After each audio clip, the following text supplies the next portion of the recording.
আসসালামু আলাইকুম ওয়া রাহমাতুল্লাহ। সম্মানিত বিএমএড ছাত্র ছাত্রী ভাই বোনেরা, আশা করি আপনারা অনেকেই এই চিন্তা আছেন যে কিভাবে বিএমএড-এর যে খাতা লিখতে হবে। আমরা অনেকে হয়তো বা জানি না যে বিএমএড-এর 10টা খাতা স্যার আমাদেরকে লিখতে বলছেন।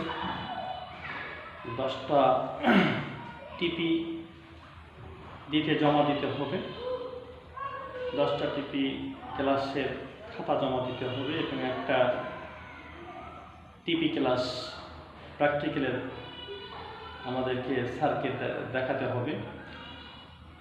আর রংপুর স্টাডি সেন্টার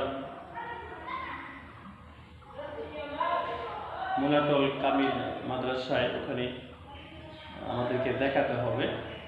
তো আপনারা একটু জিজ্ঞাসা করছেন যে কিভাবে স্যার খাতা লিখব।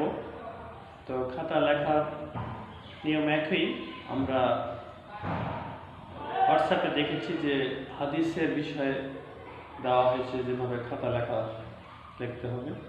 তো আমরা একইভাবেই খাতাগুলো লিখব। এই কভার পেজে উপরের যে কভারটা আছে এটা এভাবে লেখা যাবে।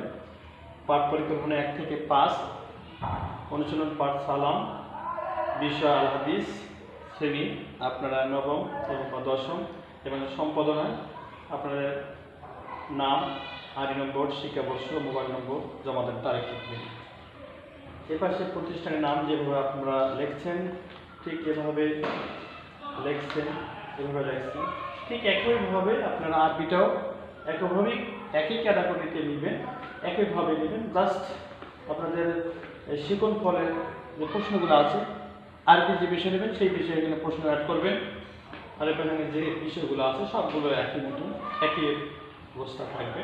এই আর কি এইভাবে আপনারা নেবেন। নেওয়ার পর লাস্টে যে পেজ আছে সেই পেজে অবশ্যই যে প্রতিষ্ঠানে আপনি শিক্ষকতা করেন সেই প্রতিষ্ঠানের সিল এবং সিগনেচার সহ আপনাকে নিতে হবে।